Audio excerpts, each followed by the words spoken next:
Hello and welcome to the Business Channel. Today we're looking at the profits to be had and the pitfalls to be overcome in dealing with the BRIC countries, Brazil, Russia, India and China. We'll be hearing from the aluminium reprocessing specialists, Altec, Euro Dismantling Services, EDS, Global Architecture Consultants, KSR Architects, the water treatment specialist manufacturer Genesis, and Worldwide Security Consultants, SPS, Special Projects and Services. So what kind of merchandise and know-how is sold into the BRIC countries? Let's hear first from Altec's Managing Director, Alan Peel.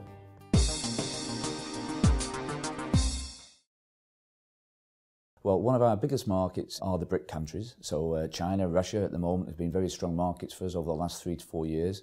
Brazil and India are coming very much more to the fore. We've sold a lot of systems into all of the BRIC countries over the last 4 to 5 years. And what particularly do they want from you? What kind of expertise? Well, it tends to be that when they're setting up their aluminium plants, both producing or recycling aluminium, they're looking for the best available technology around the world.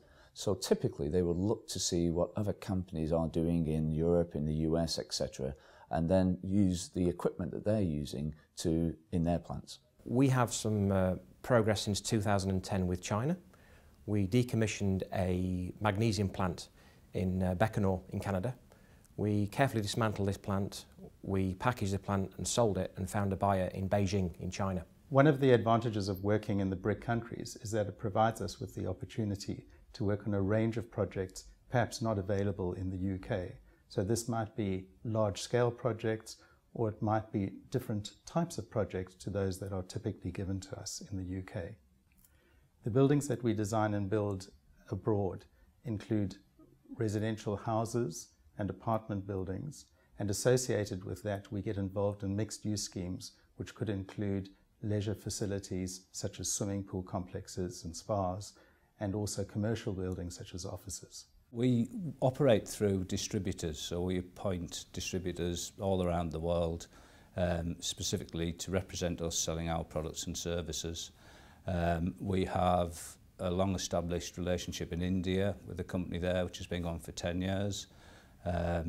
Also in Russia we work with a water treatment specialty company there, and recently we've got into the Chinese market working with one of the major membrane suppliers in that country that distributes an American manufacturer's membranes, and they now are using our products to help keep their membranes clean. We're a security and risk management company, so we help corporate, high net worth, NGOs, government departments operate overseas typically safely. We also do some work in the UK as well.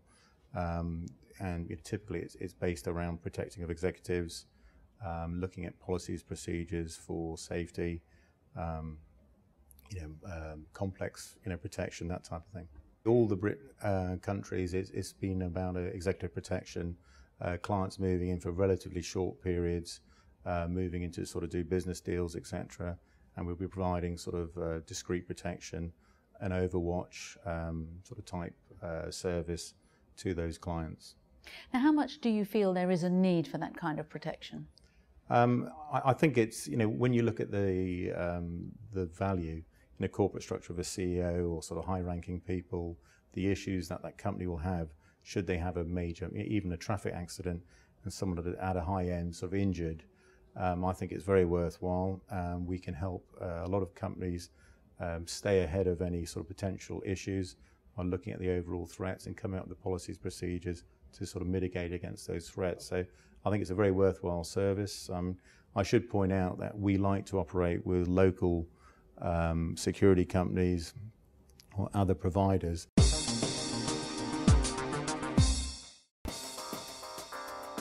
Of the companies contributing to this programme, some of them operate in all of the BRIC countries and some in only 1 or 2. So which BRIC markets offer most scope? Here's Richard Solomon from KSR Architects. In Moscow, we've worked on a large residential project of some 200 hectares, very large scheme with over 1,000 houses and apartments.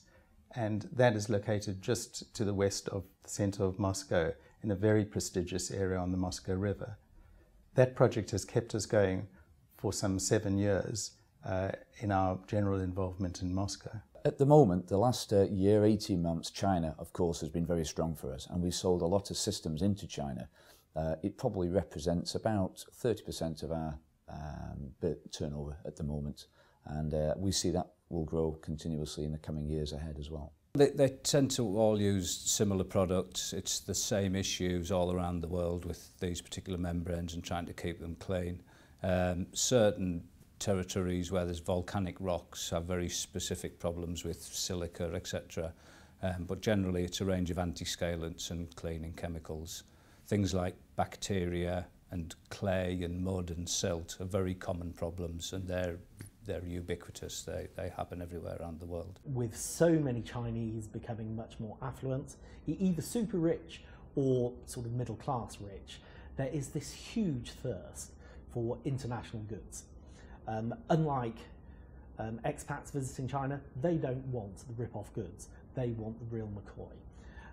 And as I go around China to second tier and third tier cities, places that people in the UK have never heard of, you will see the big brand names that you probably would only see in cities like London and Birmingham, perhaps Edinburgh in the UK.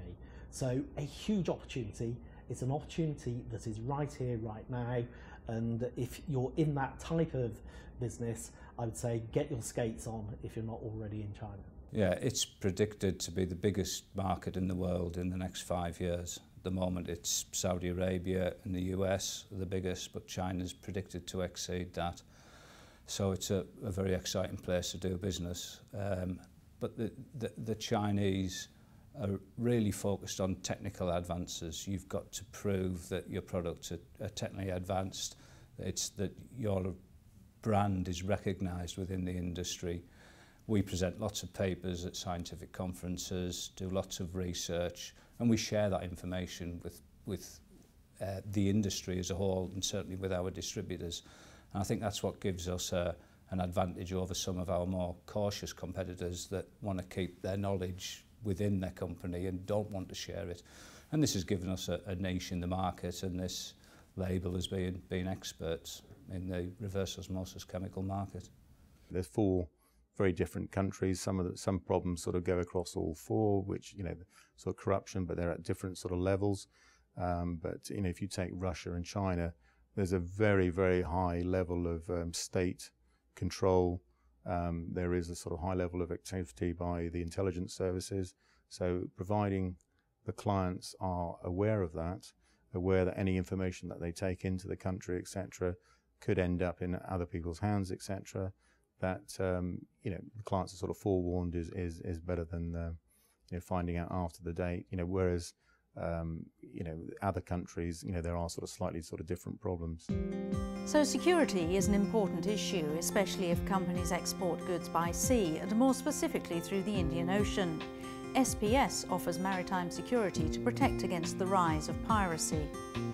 We provide protection teams. I mean, obviously off Somalia at the moment, it's received a huge amount of international press. We place security teams on board vessels. We've worked in this industry for a long time, originally typically through providing security for high net worth clients and their private yachts sort of transiting through high risk areas. But now, you know, the business has sort of swung, and a lot of it is being done for commercial shipping lines. There are, though, cultural differences between the UK and all of the BRIC countries, but China particularly. How do companies deal with these?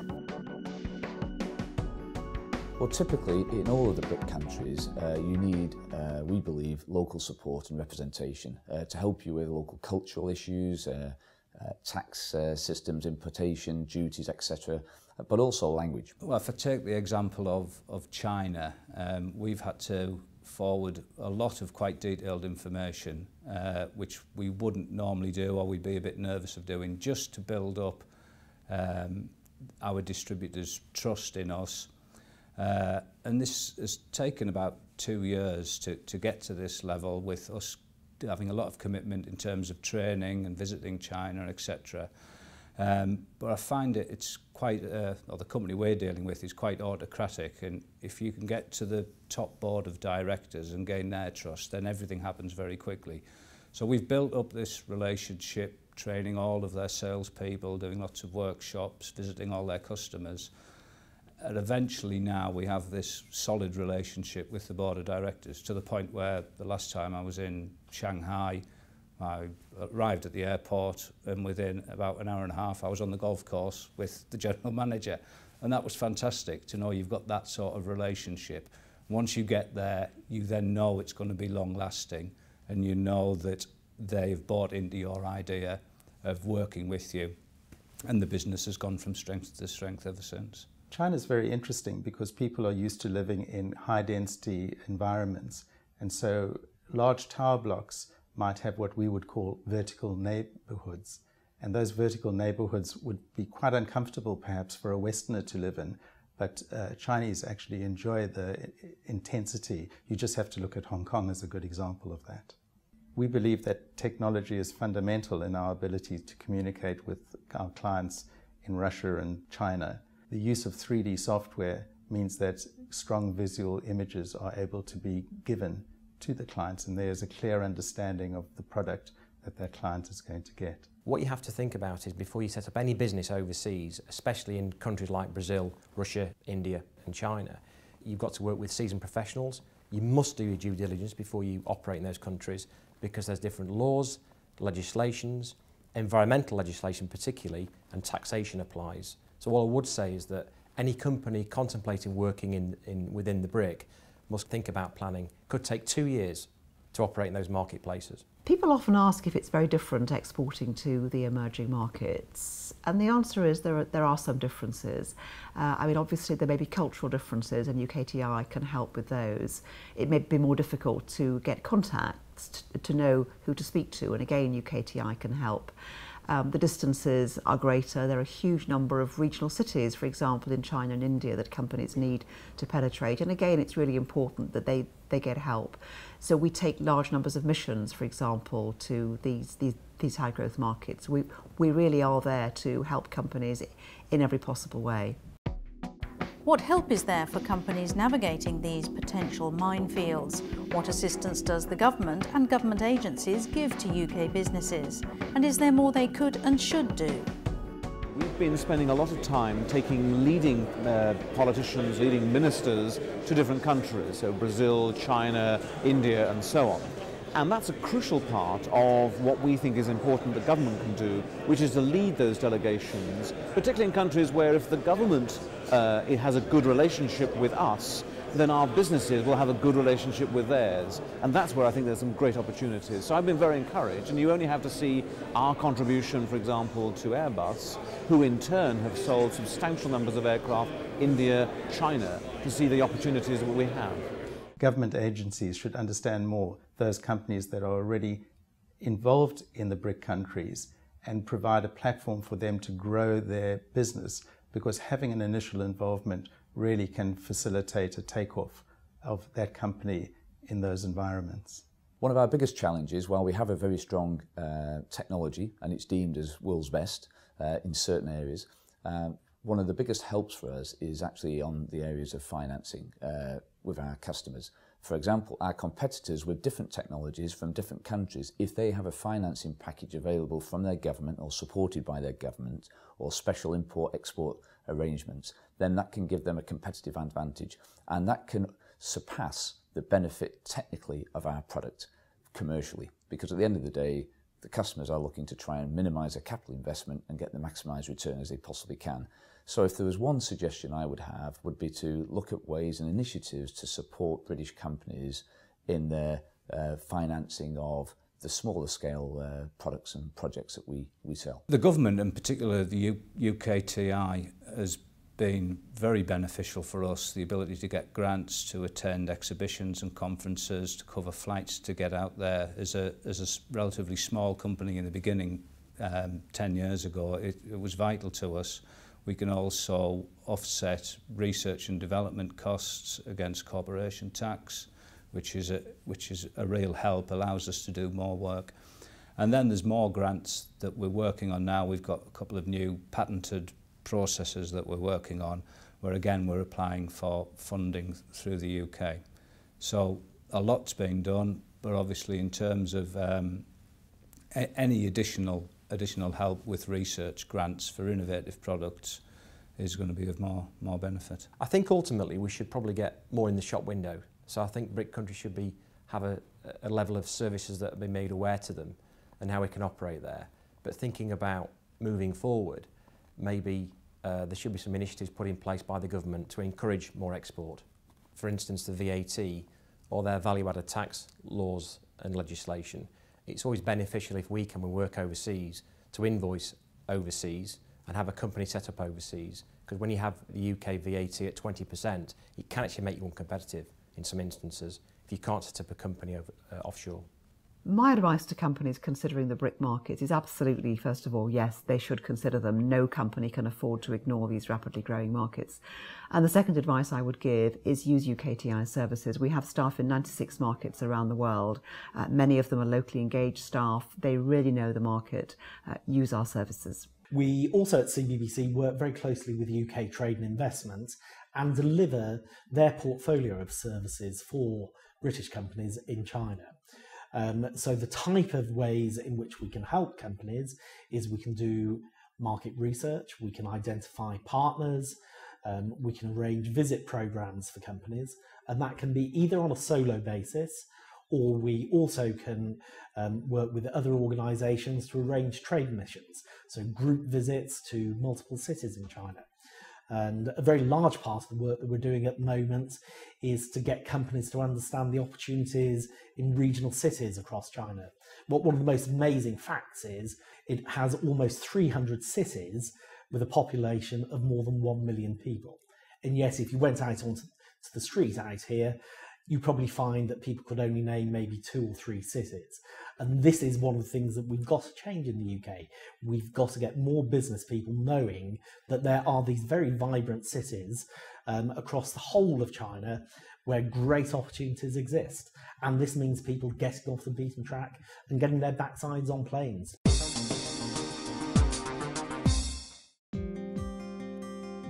What the BRIC countries have in common is high growth rates compared to what we're used to in Europe or the US, and high potential for UK companies who know how to operate in these markets. I think if you look at the world economy now, you will see that many of the developed markets are on a slow growth trajectory as they recover from the recession.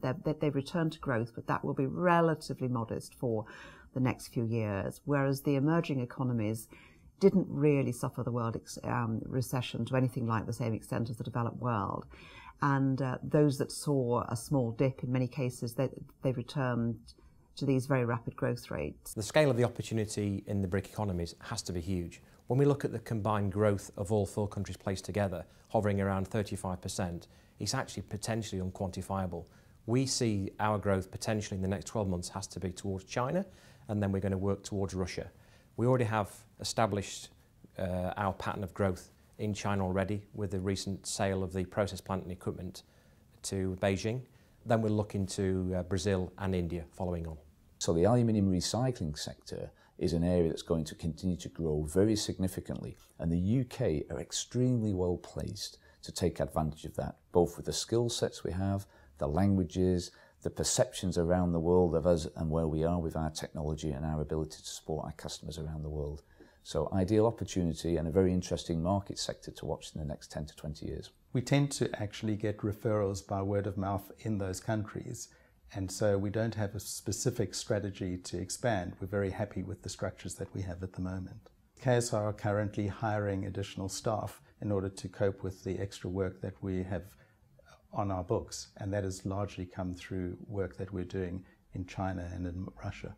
Certainly one of the biggest challenges in expansion and indeed running an existing business is retaining good quality middle and senior management. There's a relatively limited pool of middle and senior Chinese managers who are internationally savvy.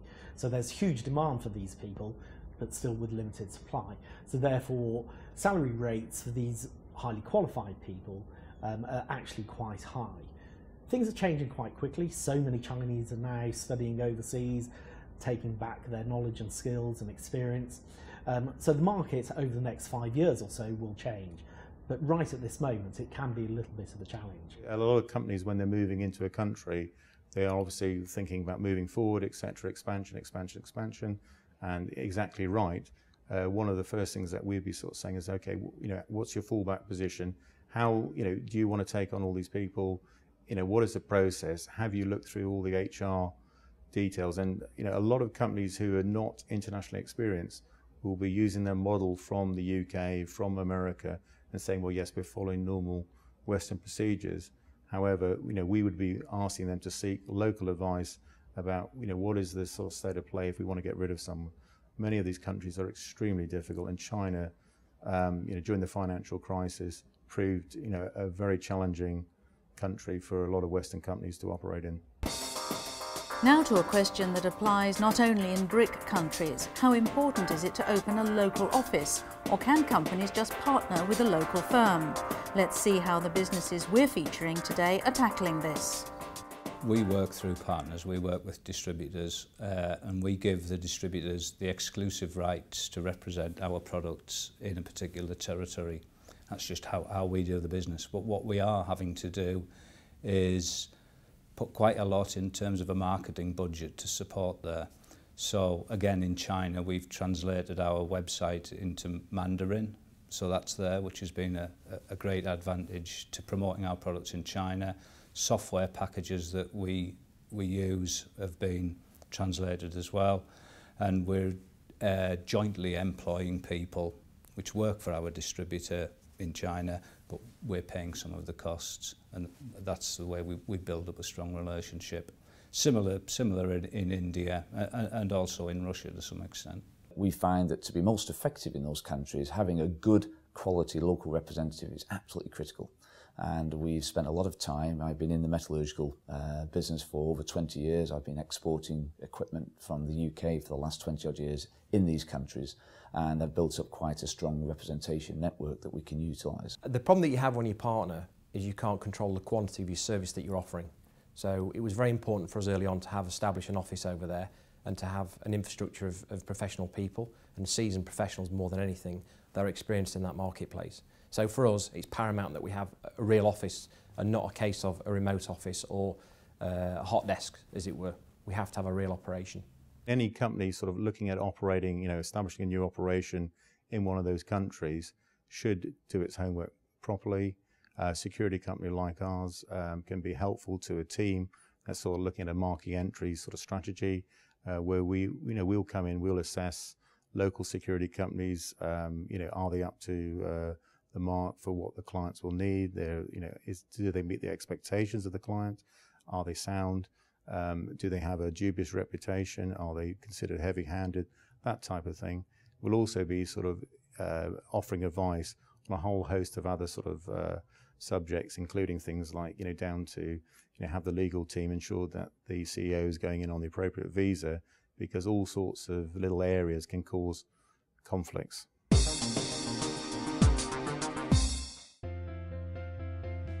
The Queen's Award for Export and Enterprise is the highest official accolade for British business, given to companies that excel at international trade, innovation and sustainable development. Two of the companies we're featuring today have won this award. Let's hear how it has helped them. We won the Queen's Award for Export last year. We hold on to this for a 5-year period, and this was based on a 3 years growth, sustainable growth, which was obviously international trade. This for us is a very important part of our process when we talk to clients. Most clients, or most of our competitors, have ISO accreditation, which ultimately is not to be taken lightly. It's an incredible accreditation. However, the Queen's Award has to be the pinnacle, which proves to our clients moving forward we have the capability to work overseas. I was amazed how many countries around the world knew of the Queen's Award for Enterprise and that we'd won it. So it carries a lot of kudos all around the world. I think particularly as a lot of big projects in desalination, there's lots of complex contracts involved and warranties, etc. And most of the bigger ones actually default back to English law because it's viewed as being the fairest worldwide. They don't use American law or Saudi Arabian law, they use English law. And I think the kudos of the Queen's Award and just being British and the sense of fair play and honesty and integrity, that goes a long way and helps us be successful when we're dealing abroad. 93% of our business is export.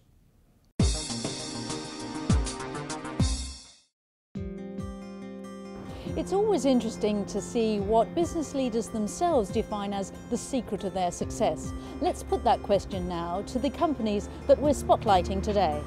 Our success is based upon having the mentality to work with clients and not for them. We have very much a can-do mentality. We focus on health and safety, and we focus on delivering a project within budget and within timescale. And all these things ultimately lead to commercial success. The UK, Britain has quite a strong aluminium base historically, albeit it has reduced somewhat over the last decade as our manufacturing sector has reduced. But there is still a huge amount of experience and knowledge in the UK. A lot of the technologies that are utilised around the world that are seen as best available technologies were actually developed in the UK and in Britain some 10, 20, 30 years ago. And indeed, some of our systems fit exactly into that remit as well. Perseverance is the key to success in the BRIC countries, and relationships follow a close second.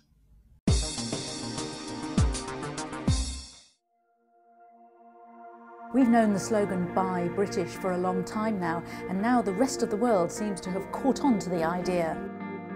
British architects are very well respected throughout the world, and I think that there is also a certain kudos and prestige for a developer in the BRIC countries to actually use someone from the UK. There is a very strong skill base here and a very strong reputation around the world to buy British technology for aluminium recycling. I think the UK is all about quality and not so much quantity. We operate very clinically and very precisely, and people know they're going to get a very prestige product or service when it comes out of the UK. Oh, I think we have the creativity, we have the technology, and we're a highly competitive country, and we very much have always been a trading nation, and that combination makes us a world beater.